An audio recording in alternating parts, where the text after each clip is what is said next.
Olá, aqui é a professora Fernanda Carini e nós vamos dar continuidade aos nossos estudos sobre as boas práticas da fabricação, agora focando nas fontes de contaminação dos alimentos. Os alimentos que nós consumimos normalmente possuem diversos micro-organismos contaminantes, e esses micro-organismos podem ser provenientes das matérias-primas ou podem ser introduzidos durante a sua produção, durante o seu processamento. Assim, considera-se as fontes de contaminação o solo, a água, o ar, os animais, o homem e os equipamentos, utensílios, superfícies, qualquer local em que possa ser um foco de micro-organismos e que o alimento entrará em contato com esse local. A fonte de contaminação mais comum é o solo. Isso acontece porque o solo é um grande reservatório de micro-organismos.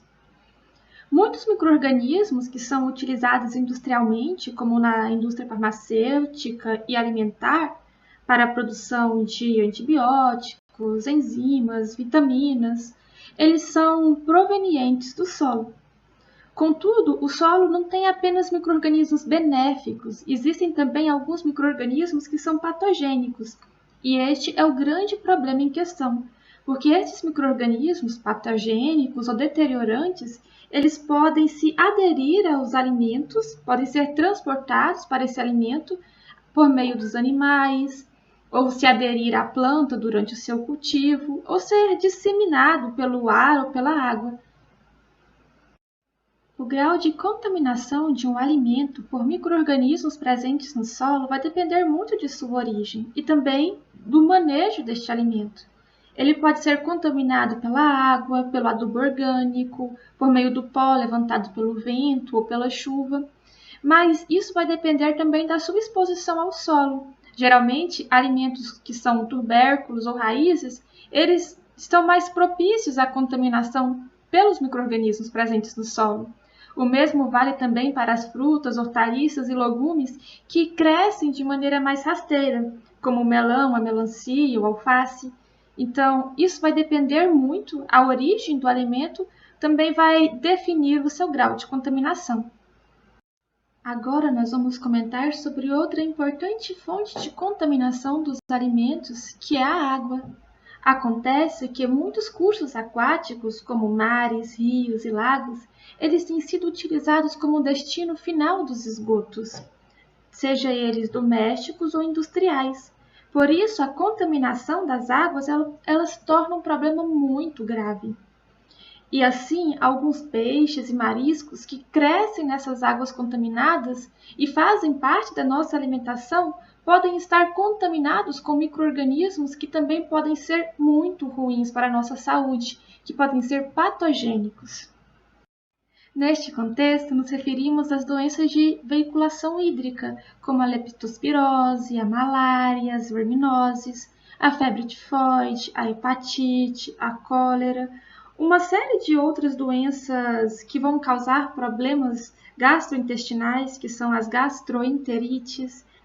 E o pior de tudo é que os alimentos contaminados pelos micro-organismos que podem trazer essas doenças, muitas vezes não se apresentam deteriorados, eles se apresentam normais, com aspectos e sabores normais, e as pessoas, ao ingeri-los, elas desenvolvem essas doenças.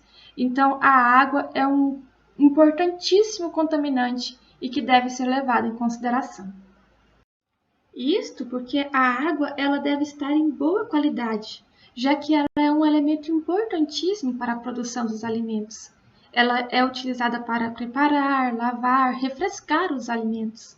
Além disso, até mesmo o gelo utilizado para conservar ou arrefecer bebidas e alimentos, ele pode apresentar idênticos perigos, pode ser uma fonte de contaminação, uma fonte de agentes patogênicos. Então, a água ela deve ser muito levada em consideração.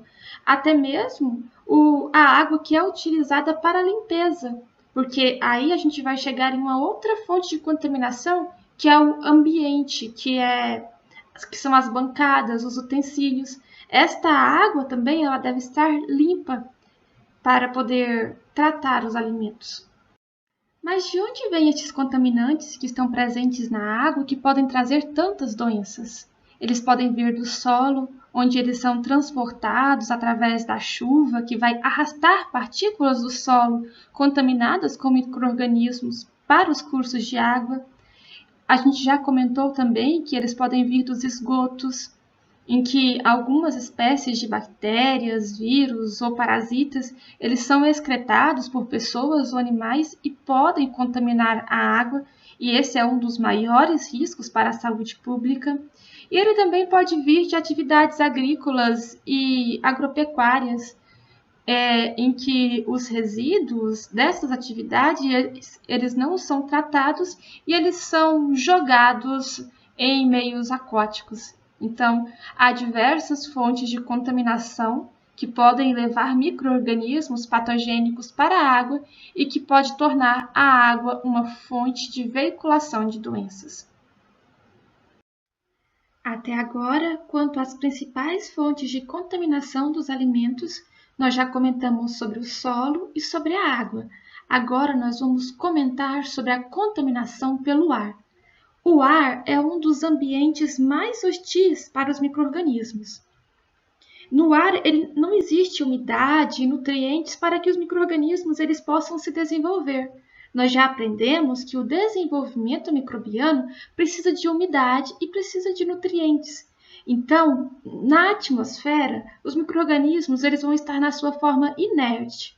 Contudo, um número significativo de micro-organismos eles vão conseguir sobreviver e vão sobreviver, não se multiplicar, e vão utilizar a turbulência do ar como meio de dispersão e, consequentemente, para a contaminação dos alimentos. Assim como para a água, os micro-organismos presentes no ar atingiram esse ambiente por meio do solo ou de práticas agrícolas. A partir do solo, estes micro-organismos eles podem se fixar a poeiras e serem levados pelo vento, e então atingir uma matriz com nutrientes, por exemplo, o alimento.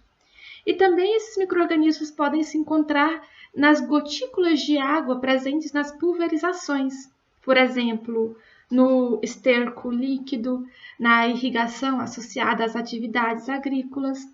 Então, existem diversas fontes em que o micro-organismo ele pode conseguir sobreviver na atmosfera e, a partir da atmosfera, conseguir contaminar um determinado alimento.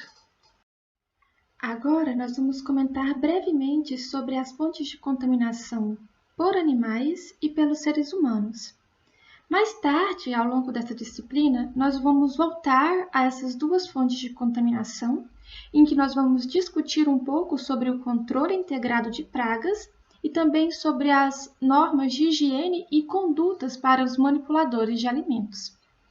Mas focando aqui neste momento, na contaminação por animal, quando nós falamos de animais, nós nos referimos aos animais domésticos, aos roedores, aos insetos.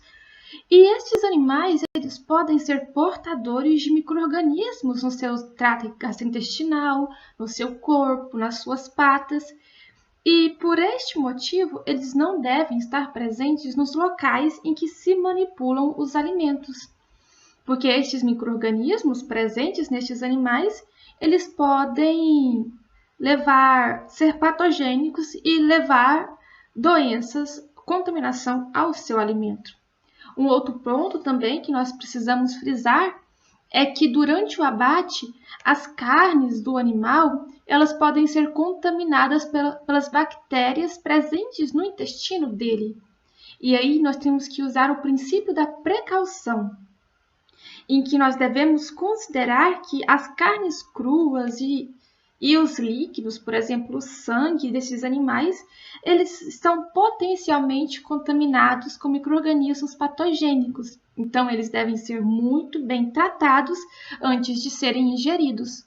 Por exemplo, tratados, processados por cocção, cozimento ou qualquer um destes pré-tratamentos que são utilizados antes do consumo destas carnes.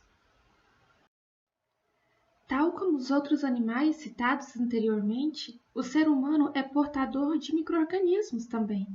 Na pele limpa, por exemplo, pode ser encontrado cerca de 1 milhão de micro-organismos por centímetro quadrado. O nariz, a boca e a garganta são colonizados por vários micro-organismos. Os cortes e as feridas alojam micro-organismos também.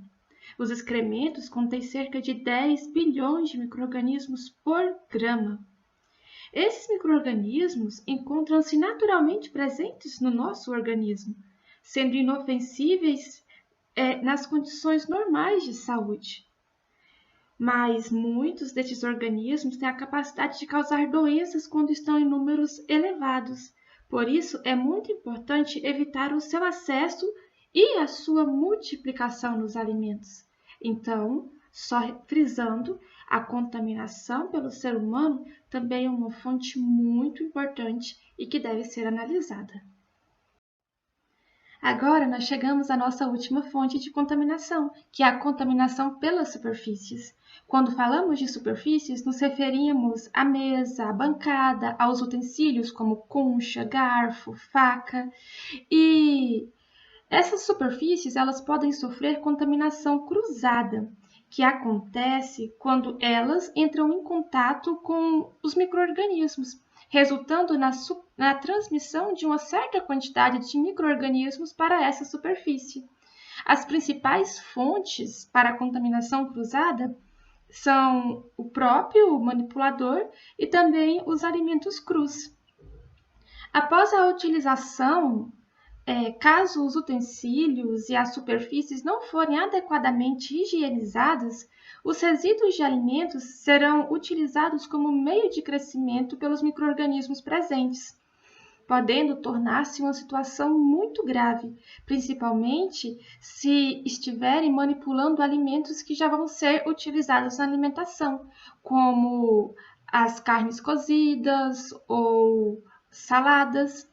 Então, é muito importante tomar muito cuidado com a contaminação pelas superfícies, pois você vai poder estar contaminando alimentos que você estará ingerindo depois. Então é isso, pessoal. Eu sempre gosto de trazer um momento de reflexão para vocês durante essas aulas, e como a gente não vai poder visitar nenhuma fábrica de processamento de alimentos no momento, eu vou pedir para que vocês reflitam dentro de suas próprias casas. Eu quero que vocês façam uma visita à cozinha de vocês e que vocês procurem as possibilidades e as vias de contaminação de produtos, dos seus alimentos identificadas nas suas próprias cozinhas. Lembrando que nesta aula nós aprendemos sobre diversas vias, diversas possibilidades de contaminação. Contaminação pelo ar, pela água, pelo solo, contaminação por animais, roedores, por exemplo, contaminação pelo próprio ser humano e a contaminação pelas superfícies, que a gente comentou sobre as contaminações cruzadas.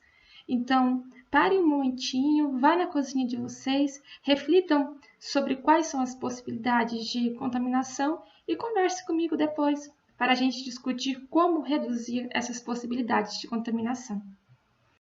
Então, lembrando que se ficou alguma dúvida em relação à aula de hoje, entre em contato comigo, vocês têm meu número pessoal e vocês têm a sala do Moodle. Estou aguardando vocês. Tenham um excelente dia.